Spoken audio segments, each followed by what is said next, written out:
Welcome into KSL Sports Rewind, our live bracket reveal here on KSLSports.com. Thank you for joining us, everyone. My name is Dane Stewart. We've got exciting morning, 6A and 5A boys and girls state tournament brackets revealed, coming to you live, and I can't wait to dive into this. Before we do, we promised we'd have some live team reactions for you. We want to take a quick look in. We'll show you some of the programs that are joining us this morning live from Bountiful High School, live from Davis High School. These two teams waiting to see where their respective seed lines will be and what their potential paths to a state championship in 5A and 6A may look like. Want to thank Coach Cepena, Coach Sims for being online with us this morning and their programs. With that, let's dive right in. We know you're all waiting. Let's start first with the 5A girls bracket, and we'll show you where the teams got seeded and what those matchups will look like in 5A. We are going to start on the top left quadrant of the 5A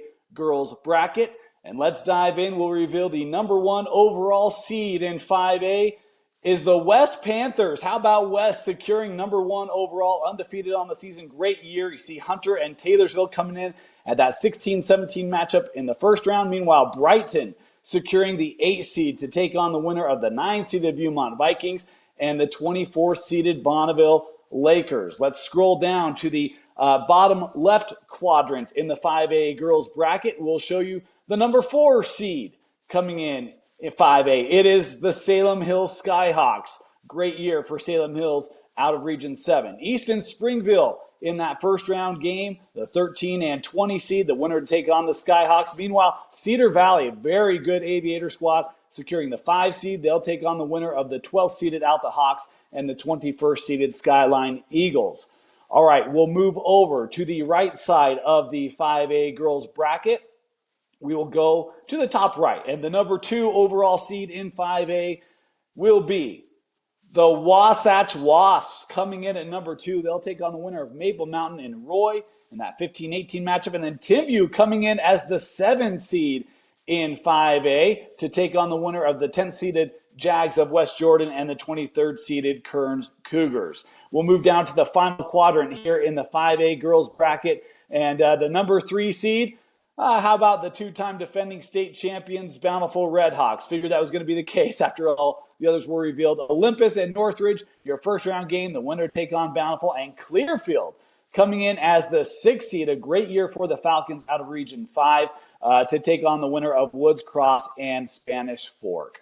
All right, there's your 5A girls bracket. We will come back. We're going to talk about this. Is a very interesting bracket. We will come back, talk about this one after we reveal all the brackets, but we know you want to see the rest of them. So we will quickly move over to the 5A boys bracket, and we will show you how the 5A boys tournament looks to shape up. We will start again in the top left portion. The top seed in the 5A boys basketball state tournament is the Orem Tigers. I don't think there's a lot of surprise there. A statement win on Friday night, dominating Springville. They'll take on the winner of Maple Mountain and Cedar Valley in that 16-17 matchup. And how about Juan Diego coming in at the 8th seed, the Soaring Eagle, playing really good ball right now. They'll take on the winner of Brighton and Hunter, your first-round game in that 9-24 matchup. Really interesting number 1 quadrant there for the Tigers. Let's head down to the bottom part of the left side of this 5A boys bracket. We'll show you the number 4 overall seed in 5A as we're waiting for the reveal. Highland coming in at number 4. How about Bountiful securing the number 5 seed in 5A? As you have a look there, Gus Coach Cepena, his squad. Cypress coming in at 13, East at 20. And so the winner of Cypress East to take on Highland. Bountiful will take on the winner of Woods Cross and Northridge. Familiarity there for the Redhawks between that upcoming second round game for Bountiful. As again, Bountiful coming in at the 5 seed. Let's move over now to the right side of the 5A bracket. We'll show you what it looks like for the number 2 seed in 5A, being in that top right side of the bracket. They'll take the number 2 seed is the Olympus Titans, and they'll take on the winner of Wasatch and Salem Hills, a region matchup in that first round. And then how about Springville coming in at the 7 seed to take on the winner of Skyline and West. That Skyline team, they can be a tricky one. And that Springville team really loaded. Boy, that Olympus Springville game, should they win out, would be a very interesting quarterfinal. All right, we'll move down to the bottom right portion, our final quadrant to be revealed here in our 5A boys basketball bracket. And the number 3 seed in 5A will be the Timpview Thunderbirds. Strong year for Coach Izzy Ingles' squad to take on the winner of Kearns and Spanish Fork. And then Alta coming in at the 6th seed, taking on the winner of Viewmont and Bonneville out of the first round. There you have it. There is your 5A boys basketball state tournament bracket. We will come back, talk about this. A lot of interesting storylines in this one as well. But let's go ahead and move up to 6A. We'll dive in to the 6A girls bracket and show you what that will look like. Our top seed in the 6A girls bracket. We'll start on the top left portion of the bracket as soon as we have that come up here. 6A girls going to be structured very similar to 6A boys. 18 teams in it, 2 first-round games. And again, we'll start in that top left portion. The number 1 seed in the girls 6A state tournament will be Copper Hills. They were the preseason pick for 6A, and they secure that number 1 overall seed, taking on the winner of Harriman and American Fork. And you see Skyridge, Mountain Ridge in that 8-9 matchup. Boy, that is a doozy of an 8-9 matchup between the Falcons and the Sentinels. Let's move down to the bottom left portion of the 6A girls bracket. No first-round games in the bottom left quadrant. The 4 seed, the Fremont Silverwolves, the 13-seeded Weber Warriors. They'll play in the second-round game. And how about Bingham securing the 5 seed to take on a region rival Corner Canyon, coming in at the 12 seed here in 6A. We'll move across the bracket now, move to that top right portion. We'll show you the other first-round game to be played in 6A, that 15-18 matchup. To the winner of Layton PG to take on the Syracuse Titans. How about the year for Syracuse region champs? Great job from Coach Hamblin. That's a really good Titan squad. We saw them earlier this year. And then Lone Peak and Riverton, the 7-10 matchup. Wow, Lone Peak coming in at the 7 seed, lower than maybe would have expected. But there you have it. The Lone Peak Knights in at number 7, and they'll play Riverton. That's a scary Riverton team. Our final quadrant to be revealed. It's the 3 quadrant. In the bottom right portion of the bracket, no first-round games here. Your 3-14 matchup, Westlake and Farmington. Westlake getting the win and co-region championship with Lone Peak on Friday night. And then you see Davis and Lehigh, your other second-round matchup, the Darts and the Pioneers in that 6-11 matchup. All right, we will come back, talk about the 6A girls bracket, but there you have it. Seed lines and qualifications for the 6A girls tournament. One more bracket to be revealed here as we will move to the 6A boys bracket. Similar setup, 2 first-round games with 18 teams in the 6A boys classification. We'll start in the top left, reveal our top overall seed, and they will take on the winner of that Farmington Riverton in at 16 and 17. Harriman, your number 1 overall seed. Not a lot of shock there. Harriman was probably the best team all year long in 6A. You see Weber and Lehigh coming in at that 8-9 matchup, a very interesting first-round game there for the Warriors and the Pioneers. We'll move to the bottom left portion of this bracket. We'll show you the 4-seed quadrant. No first-round game here for any of these teams, as the 4th seed in 6A will be Corner Canyon. They'll take on Mountain Ridge, 2 teams out of Region 2 facing off in the second round. Meanwhile, Bingham, a very tough Bingham team, the 5 seed for the Miners to take on the 12-seeded Pleasant Grove Vikings. Boy, that PG team at 12, that feels like that will be an interesting one to watch. That Bingham team getting healthy again, PG, that can be a scary team. We'll move to the top right portion now of the 6A boys bracket. We'll show you the number 2 seed in 6A will be the Davis Darts. Davis coming in at number 2. How about that?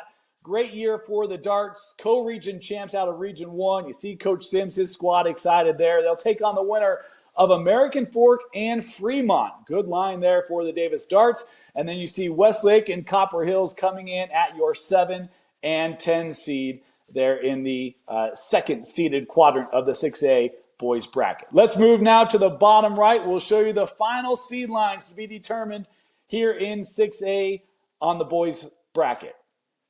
The 3 seed quadrant. That's tougher than you might think. Coming in at the 3rd seed in 6A, will be the Layton Lancers. We mentioned co-region champs with Davis. They'll take on the Syracuse Titans. That's a gritty Syracuse team. And then you see that 6-11 matchup, Lone Peak and Skyridge in a region battle. The Knights swept Skyridge this season and looking for their first state championship since 2018. There you have it, your 6A boys bracket now revealed here on KSLSports.com. All right, now that you know where all the teams have lined out, let's go back and talk through some of these brackets because there are some extremely interesting quadrants, matchups, early matchups in these tournaments. Let's go and let's start by diving into the 5A girls bracket. This was one that I didn't know how this was quite going to turn out. You kind of saw how the season played out and thought, man, this one could be very interesting by the time it's all said and done. And when you look at that 5A bracket, there is a lot of interesting matchups in 5A on the girls' side. And we can start let's start with trying to figure out where we want to go. Let's go with Salem Hill Cedar Valley. Let's go to that bottom left portion. The Cedar Valley team, we saw them really go toe-to-toe with Copper Hills. We now know Copper Hills, the top-ranked team in the 6A girls bracket. This Cedar Valley team, very, very talented when you look at this Aviator squad. It's been a great year. They've got Larson, who's been spectacular for them. They can get up and down the floor. They've got a lot of balance to them. This team for Cedar Valley, that's going to be a very, very difficult matchup. Should they both end up advancing to that quarterfinal game in what would be that 4 or 5 seed. Salem Hills had a great year this year.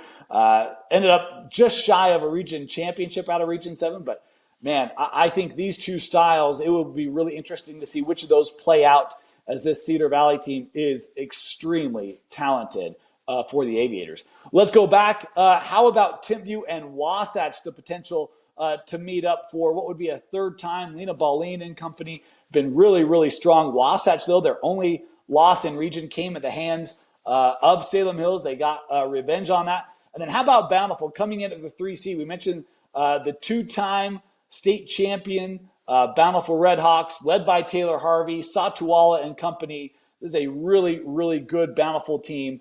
And look, that Olympus Northridge game, the pressure that Bountiful plays with would believe they would be probably a favorite in that matchup, but had the chance to go up against Clearfield again. That was the next best team in Region 5, being the Clearfield Falcons with Izzy Wyaskett and company. Bountiful swept them on the year. See if Bountiful can get some momentum building for another state tournament run. The mix of Satuala and Harvey, really good. And then you mix in Johnson. This is a very talented Bountiful group. They've got a lot of talent, a lot of depth scoring, and they pressure and they get after you defensively. Bountiful is going to be a very tough team, that number 3 seed. We didn't mention West, your top seed, undefeated, or I think they had one loss on the year. They might have been, I don't remember. I think they are undefeated. Sorry, there's a lot up here right now. West, fantastic year. The Falates, they got multiple players averaging double figures a game, couple averaging double-digit reboundings a game. One thing that we know, Solovi, they love to run, love to pressure, high-scoring offense. Watch out for West. We haven't talked about them much this year. It's a young group, but, boy, they got a lot of talent. Be very interesting. And Brighton, one of those teams maybe lying in the weeds. They could catch you. Sophie Nielsen and company. We've seen big games from Ruth Larson this season. That Brighton team could be scary. That could be an interesting 1-8 game. If you want to beat West, you're going to have to slow them down, figure out a way to keep them from getting up and down the floor.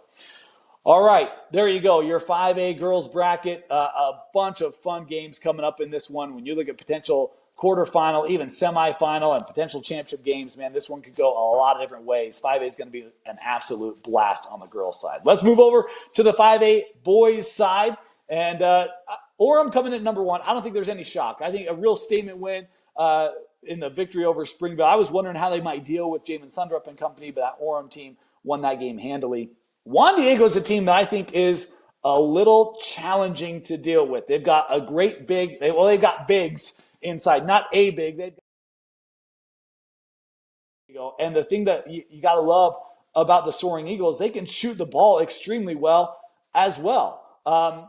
Did the game against Cypress, and they were just lighting it up from the outside. So they've got a great inside-outside aspect to their game. Luke Meyer, a double-digit or double-double, averages 18 points a game, 10 rebounds a game.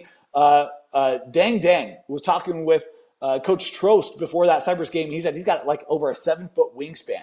Guy makes timely blocks. In fact, he had a big block against Kearns to help propel Juan Diego in a comeback win against the Cougars. But this Juan Diego team, with the length they have inside, and then you mix in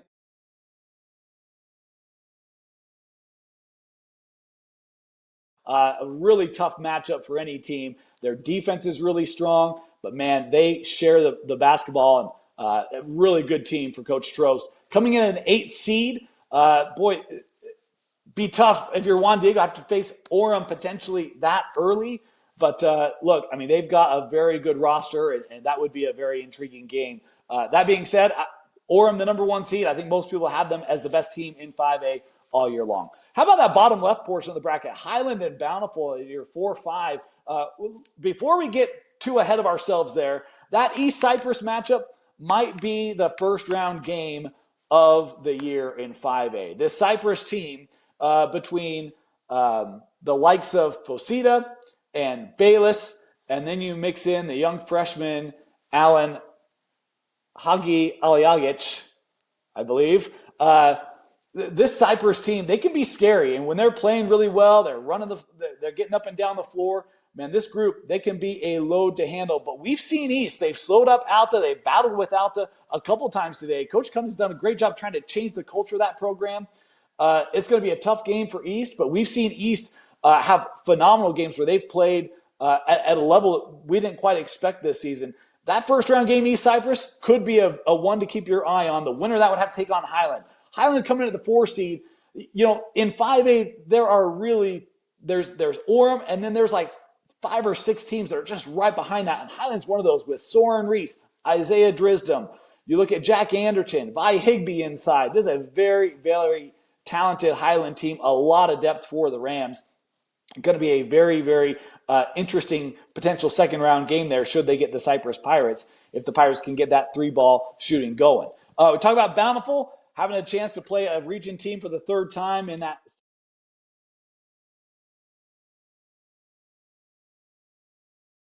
That would be this Bountiful team. I mean, you look at the talent that they have.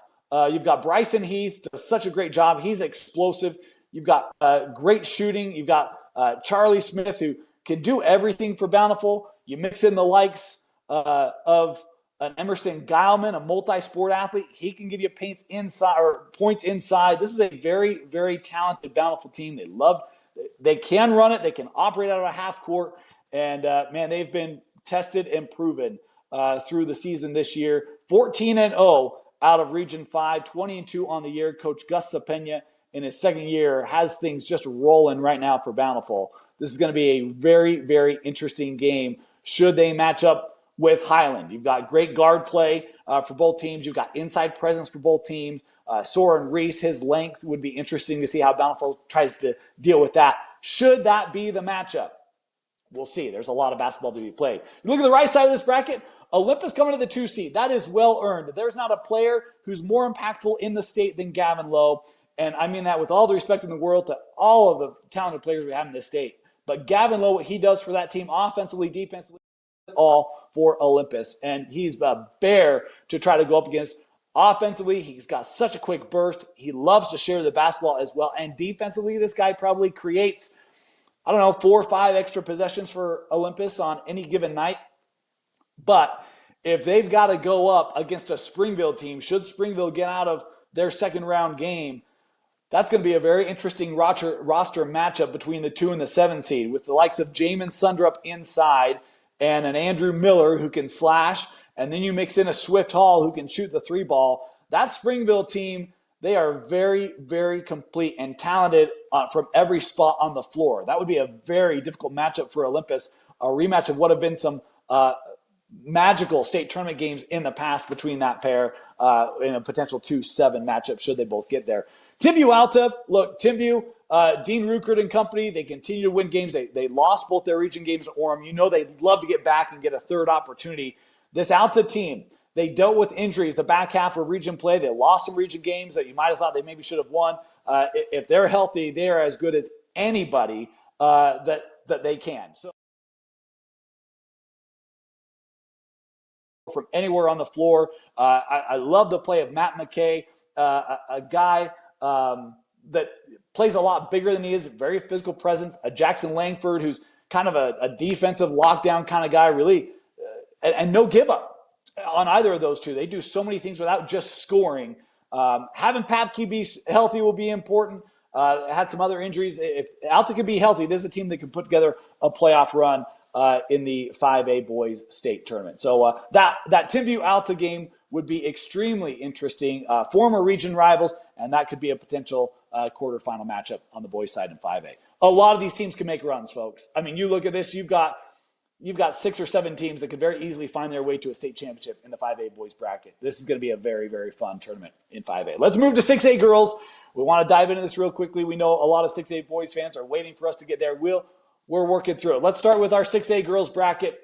Copper Hills, they were the preseason pick as the state favorite, or the favorite to be state champions in 2024 and 25. And they had a couple of early losses. They really played a challenging schedule. We saw this schedule early on from Coach Timpson, and it was like, man, they're going to test themselves. I think that's going to pay great dividends for this Copper Hills team. You look at a Skyly Barker, fantastic year she's had. Ayla Marston's done a great job shooting the 3 ball, adding that dynamic for this Copper Hills group. But they move the ball so well. They play really good defense. This is a really, really tough group for Copper Hills. Had a couple of games where stubbed their toe. I know games they'd like to have back, but they still found a way to win Region 2. They're your region champs. And this is a team that fell just shy last year, and that mountain isn't quite what it was. This is a team that is well positioned to make a run and capture that state championship this year if they can continue to play the right way. Skyly Barker has an opportunity to have just an unreal season, one that would be one of the better in Copper Hills program history. This program is going to be really, really tough to beat. We talked about Syracuse, region champions, and what a job Coach Hamlin has done. This team, I don't know if lying in the weeds is kind of the right term, but it feels like they haven't maybe gotten the talk that teams of this quality have had in the past. And you look at this group for Coach Hamlin. They've got guards that can score from the outside, they can penetrate, and then they do have some length inside on the post that can be a challenge for opposing teams to deal with. We saw Bingham go up with them, and it was Syracuse that was able to get out to an early lead. They held them off. This Syracuse team does have a lot of talent on it. They play really stifling defense as well. They love this game to be in the 40s, or they love their defense keep teams down in the 40s. You make that happen, you're going to win a lot of basketball games, and Syracuse has. They've got players that are going to be all-state worthy this year. This is a really good team. And the offense, they don't rely on any 1 or 2 people. They've got players that can step up and make big plays for them, but they don't rely on that. So it's going to make this team very, very difficult to deal with when it's all said and done on the girls' side in 6A. As we look back at that bracket, we saw Westlake and Lone Peak. They're going to be in separate quadrants. That Lone Peak team, should they match up with Syracuse, would be a really interesting matchup with Kennedy Woolston and company. Westlake, a really strong game on Friday night. Westlake needed it to be able to get a co-region championship. The Thunder played phenomenal. It was a big night for Avery Thompson. She got things going early. Janice Sikander made big plays, even though she was saddled with a lot of foul trouble, but it was Janice Sikander ended up hitting the really clinching 3 with like 8 seconds left. The shot clock was ticking down to help elevate Westlake past Lone Peak, and the Thunder now coming up with a season sweep on Lone Peak. I don't remember the last time that's happened in 6A for a while, but this Lone Peak team, still very talented. They're very young. Kennedy Woolston, and you look at a Pope, you look at Charlie Warner. There's a lot of youth on this Lone Peak team. Nordstrom, but they're going to be ready to make a playoff push. But that Westlake team is a scary one. The way they play, Coach McFarland does a great job with her team. And then Bingham. Let's just give a quick shout out to Bingham. The Miners, Coach Hector Marquez in his first year, he's got them playing really well. It's a gritty group. They share the basketball really well. And this is going to be a very interesting Bingham team. That matchup against Corner Canyon, a familiar foe there. We haven't talked a lot about Fremont this year either. That Bingham-Fremont game could be a very interesting quarterfinal as well on the 6A girls side. All right, let's jump over to the 6A boys side real quickly. We'll dive into a couple of thoughts on the bracket on the 6A boys side. Harriman, the number 1 seed, I don't think that surprises a lot of people. that Lehigh-Weber game is interesting. Lehigh's had games where they look like a top 2 or 3 team in the state, and there have been games where they'd like to have that one back. We'll see what kind of game performance we get from Lehigh as this tournament goes on. It is a team that I think could body up a Harriman a little bit, but Cale Barclay has been spectacular this year for Harriman, can do it all. You have Stockton Blanchard, Mulford and company. This is a really, really good Harriman team.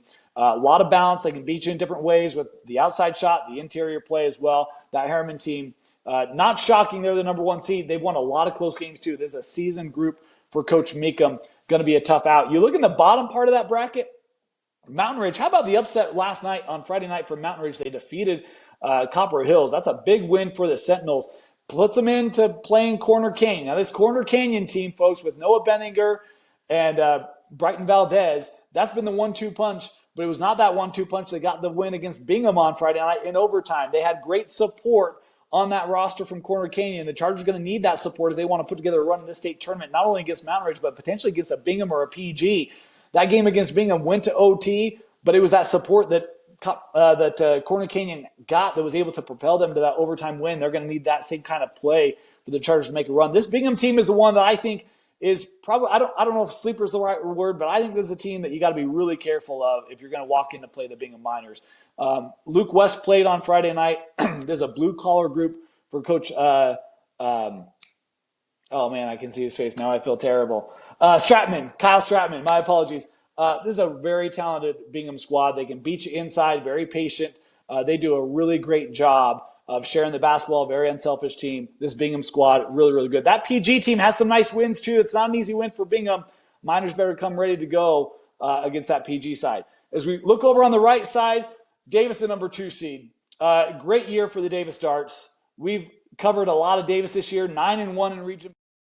Able to come back and get the win at home against Layton to secure the co-region championship. They got off to a slow start on that night, but boy, once things opened up for Davis, it opened up. And this group for Coach Sims, Coleman Atwater, multi-year contributor, 22 points per game, 5 rebounds a game. But then it's after that, you just got so many guys that can beat you. You've got a JT Turley, a Bodie Sparrow, a Trayden Bessinger, a Bennett Wright, like Gordon Christian. There's just so many guys that can contribute for Davis. It's hard to identify and stop 1 or 2. And so that's what I think makes this Davis team really, really difficult to deal with. I think very deserving of the number 2 seed, excited for this group, well positioned to make a playoff run, and we'll see if they can make that happen here on the 6A side. Matchups in the 6A tournament. Talk about Layton coming in at the 3, potentially having to deal with Lone Peak, should Lone Peak be able to get past Skyridge, but even having to deal with Syracuse again. That Syracuse bunch, they're gritty, they're tough, physical. Layton better be ready for that. The outside game of Layton going to be so pivotal to their ability in the tournament. But that potential Layton and Lone Peak matchup it would be interesting. You look at the outside shooting of Layton with Romer and with Miller, others as well, Goddard, and this Layton team has a great outside presence. They can work it inside as well when they want to. But Lone Peak, they love to pressure you. And so for me, that has all the makings of what could be an epic quarterfinal game should these two teams end up playing each other in what would be that 3-6 matchup. We saw Lone Peak last night on Friday night against Westlake. They fell short in that one. But Crew Fotheringham, just a sophomore. This young man, he's got a lot of length to his game. He can shoot well from the outside. You see him with a little turnaround J there. Very versatile athlete for Coach Rob, who can still score. An Austin Simon, an Enoch Mitchell. There's a lot of talent for the Lone Peak offense. And really their pressure is what they love to use to help get up on teams and then extend those leads. This Lone Peak team had a very, very strong year in 6A, and that Lone Peak Layton matchup would be a good one. We did not talk about Westlake, the 7 seed, that Westlake Copper Hills game. That might be the second round game of the week in 6A. That Westlake team, boy, they are physical. But Copper Hills, they've got guys that can beat you at any given spot on the floor. You may not see on the roster that they've got a true big, but boy, they got bigs who can play like bigs in the Curtises. Isaiah Reiser, 1,000-point club member, quickly rising up the school ranks in terms of scoring. He can hit that three ball. He can drive. He can create space all over the floor. Boston Lamborn shooting, I think, near 50% from long range this year for Copper Hills. I know there's a 3 or 4 game stretch where he was 50% from long range. So, you mix that up, and this team for Coach Alfrey can be really, really strong. But Isaiah Reiser, look, this team is going to go with Isaiah Reiser. They've got to find a way to free him up against a Westlake team that plays very in-your-face, tough, physical defense. Coach Carling's calling card. That will be a very, very fun game. Man, again, you look at 6A, I can make the same case. You can see 6, 7 teams. You can make a pretty easy case on making a run to a state tournament. The top of 6A, very, very even across the board. We will have playoff games for you all along the way, folks. Playoffs start on Tuesday. We've got girls action, Wednesday boys action, and then we'll continue through Thursday and Friday before we'll see you up on the hill at the Huntsman Center the following week for all of your quarters, semifinal, and state championship action. No one will have more playoff coverage and more live playoff coverage than right here on KSLSports.com. That's for our bracket reveal. Thank you to Bountiful. Thank you to Davis. Congratulations on great years for both the Redhawks and the Darts. And look forward to seeing both these two teams, the runs they put together in their respective classification. For Vince Francis, my name is Dane Stewart. Thanks for joining us, and join us for all of your playoff coverage the next 2 weeks right here on KSLSports.com.